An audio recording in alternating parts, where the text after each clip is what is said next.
ರಾಜ್ಯದಲ್ಲಿ ಮುಂಗಾರು ಮಳೆ ತುಂಬ ಚೆನ್ನಾಗಿ ಆಗ್ತಾ ಇದೆ. ನಾಳೆ ಮತ್ತು ನಾಡಿದ್ದು 2 ದಿವಸ ವೀಕೆಂಡ್ನ ಸಂದರ್ಭದಲ್ಲಿ ಸಹಜವಾಗಿಯೇ ಜನ ಕರಾವಳಿ ಭಾಗ ಮತ್ತು ಮಲೆನಾಡು ಭಾಗಕ್ಕೆ ಹೋಗಲಿಕ್ಕೆ ಉತ್ಸುಕರಾಗಿರ್ತಾರೆ. ಸೊ ಹೇಗಿದೆ ರಾಜ್ಯದಲ್ಲಿ ಹವಾಮಾನ ಪರಿಸ್ಥಿತಿ, ಏನಿದೆ ಎಚ್ಚರಿಕೆ? ಹವಾಮಾನ ಇಲಾಖೆ ಪ್ರಕಟಿಸಿರುವಂಥ ಮಾಹಿತಿಯ ಪ್ರಕಾರ ಇವತ್ತು ಅಂದರೆ ಜೂನ್ 28ನೇ ತಾರೀಕು ದಕ್ಷಿಣ ಕನ್ನಡ, ಉಡುಪಿ ಮತ್ತು ಉತ್ತರ ಕನ್ನಡ ಜಿಲ್ಲೆಯಲ್ಲಿ ಭಾರೀ ಮಳೆ ಆಗುವಂತಹ ಸಾಧ್ಯತೆ ಇದೆ. ಈಗಾಗಲೇ ಮಳೆ ಆಗ್ತಾ ಇದೆ ಕೂಡ. ನಾಳೆ ಬೆಳಗ್ಗೆ 8:30ರವರೆಗೆ ಭಾರೀ ಮಳೆಯ ಎಚ್ಚರಿಕೆಯನ್ನು ಕೊಡಲಾಗಿದೆ. ಆರೆಂಜ್ ಅಲರ್ಟನ್ನು ಇಶ್ಯೂ ಮಾಡಲಾಗಿದೆ. ಇನ್ನು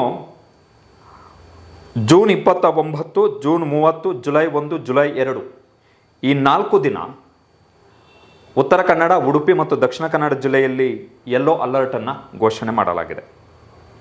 ಜುಲೈ 2ನೇ ತಾರೀಕಿನವರೆಗೂ ಕೂಡ ಭಾರೀ ಮಳೆಯ ಎಚ್ಚರಿಕೆಯನ್ನು ಕೊಡಲಾಗಿದೆ ಕರಾವಳಿ ಜಿಲ್ಲೆಗಳಲ್ಲಿ. ಇನ್ನು ಉತ್ತರ ಒಳನಾಡು ಜಿಲ್ಲೆಗಳಲ್ಲಿ ನೋ ವಾರ್ನಿಂಗ್ ಇವತ್ತು ಒಳಗೊಂಡಂತೆ ಜೂನ್ 28 ಒಳಗೊಂಡಂತೆ ಜುಲೈ 2ನೇ ತಾರೀಕಿನವರೆಗೆ ನೋ ವಾರ್ನಿಂಗ್, ಯಾವುದೇ ಎಚ್ಚರಿಕೆಯನ್ನು ಕೊಡಲಾಗಿಲ್ಲ. ಸಾಧಾರಣ ಮಳೆ ಆಗುವಂತಹ ಸಾಧ್ಯತೆ ಇದೆ ಅಷ್ಟೇ. ದಕ್ಷಿಣ ಒಳನಾಡು ಭಾಗದಲ್ಲಿ ಜೂನ್ 28 ಅಂದರೆ ಇವತ್ತು ಭಾರೀ ಮಳೆ ಆಗುವಂತಹ ಎಚ್ಚರಿಕೆಯನ್ನು ಕೊಡಲಾಗಿದೆ. ದಕ್ಷಿಣ ಒಳನಾಡು ಅಂತ ಹೇಳಿದ್ರೆ ಅದರಲ್ಲಿ ಮಲೆನಾಡು ಜಿಲ್ಲೆಗಳು ಕೂಡ ಬರ್ತವೆ.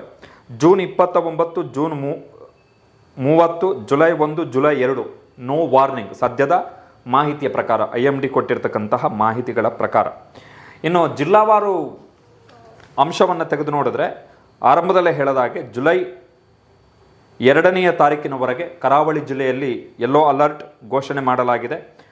ಉಳಿದಂತೆ ಬಾಗಲಕೋಟೆ, ಬೆಳಗಾವಿ, ಬೀದರ್, ಧಾರವಾಡ, ಗದಗ, ಹಾವೇರಿ, ಕಲಬುರಗಿ, ಕೊಪ್ಪಳ, ರಾಯಚೂರು ಉತ್ತರ ಒಳನಾಡು ಜಿಲ್ಲೆಗಳು, ಈ ಜಿಲ್ಲೆಗಳಲ್ಲಿ ಅತ್ಯಂತ ಸಾಧಾರಣ ಮಳೆಯಾಗುವಂತಹ ಸಾಧ್ಯತೆ ಇದೆ. ಸಾಧಾರಣ ಮಳೆಯಾಗುವಂತಹ ಸಾಧ್ಯತೆ ಇದೆ. ಬಳ್ಳಾರಿ, ಬೆಂಗಳೂರು ನಗರ, ಚಾಮರಾಜನಗರ, ಚಿಕ್ಕಬಳ್ಳಾಪುರ, ಚಿಕ್ಕಮಗಳೂರು, ಚಿತ್ರದುರ್ಗ, ಹಾಸನ, ಕೊಡಗು, ಕೋಲಾರ, ಮಂಡ್ಯ, ಮೈಸೂರು, ರಾಮನಗರ, ಶಿವಮೊಗ್ಗ, ತುಮಕೂರು, ವಿಜಯನಗರ ಈ ಜಿಲ್ಲೆಗಳಲ್ಲಿ ಜುಲೈ 2ನೇ ತಾರೀಕಿನವರೆಗೆ ಸಾಧಾರಣ ಮಳೆಯಾಗುವಂತಹ ಸಾಧ್ಯತೆ ಇದೆ. ದಕ್ಷಿಣ ಒಳನಾಡಿನ ಜಿಲ್ಲೆಗಳಿದು. ಬಟ್ ಜುಲೈ 3ನೇ ತಾರೀಕಿನಿಂದ ದಕ್ಷಿಣ ಒಳನಾಡು ಮತ್ತು ಉತ್ತರ ಒಳನಾಡಿನ ಜಿಲ್ಲೆಗಳಲ್ಲೂ ಕೂಡ ಮಳೆ ತನ್ನ ವೇಗವನ್ನು ಪಡೆದುಕೊಳ್ಳುವಂತಹ ಸಾಧ್ಯತೆ ಇದೆ ಹವಾಮಾನ ಇಲಾಖೆಯ ಎಚ್ಚರಿಕೆಯ ಪ್ರಕಾರ. ರಾಜ್ಯದಲ್ಲಿ ಮುಂಗಾರು ಮಳೆಯ ಸದ್ಯದ ಪರಿಸ್ಥಿತಿಯನ್ನು ನೋಡಿದ್ರೆ ದಕ್ಷಿಣ ಒಳನಾಡು ಭಾಗದಲ್ಲಿ ಜೂನ್ 1ರಿಂದ ಜೂನ್ 28ನೇ ತಾರೀಕು ಬೆಳಗ್ಗೆ 8:30ರವರೆಗೆ 112 ಮಿಲಿಮೀಟರ್ ಮಳೆಯಾಗಿದೆ. ವಾಡಿಕೆಗಿಂತ 78% ಅಧಿಕ ಮಳೆಯಾಗಿರುವಂಥದ್ದು. ಇನ್ನು ಉತ್ತರ ಒಳನಾಡು ಭಾಗದಲ್ಲಿ 141 ಮಿಲಿಮೀಟರ್ ಮಳೆಯಾಗಿದೆ. ವಾಡಿಕೆಗಿಂತ 47% ಜಾಸ್ತಿ ಮಳೆಯಾಗಿದೆ. ಮಲೆನಾಡು ಭಾಗಗಳಲ್ಲಿ ವಾಡಿಕೆಗಿಂತ ಕಡಿಮೆ ಮಳೆಯಾಗಿದೆ. 28% ಡಿಫಿಸಿಟ್, ಮಳೆಯ ಕೊರತೆ ತೋರಿಸಲಾಗ್ತಾ ಇದೆ. ಇನ್ನು ಕರಾವಳಿ ಭಾಗದಲ್ಲಿ ಮಳೆಯ ಕೊರತೆ ಇದೆ, ಆದರೆ ತೀವ್ರ ಸ್ವರೂಪದ ಮಳೆಯ ಕೊರತೆ ಏನಿಲ್ಲ. 639 ಮಿಲಿಮೀಟರ್ ಮಳೆಯಾಗಿದೆ ಜೂನ್ 1ರಿಂದ ಜೂನ್ 28 ಇವತ್ತು ಬೆಳಗ್ಗೆ 8:30ರವರೆಗೆ. 15% ಮಳೆಯ ಕೊರತೆ ಉಂಟಾಗಿರುವಂಥದ್ದು. ರಾಜ್ಯಾದ್ಯಂತ ವಾಡಿಕೆಯ ಮಳೆ ಮತ್ತು ಈಗ ಆಗ್ತಾ ಇರುವಂತಹ ಮಳೆ ಈ ಪ್ರಮಾಣ ಸರಿಸಮಾನವಾಗಿದೆ. ವಾಡಿಕೆಯ ಮಳೆ 182 ಮಿಲಿಮೀಟರ್ ಆಗ್ತಾ ಇತ್ತು ಈ ಅವಧಿಯಲ್ಲಿ. ರಾಜ್ಯದಲ್ಲಿ 183 ಮಿಲಿಮೀಟರ್ ಮಳೆಯಾಗಿರುವಂಥದ್ದು.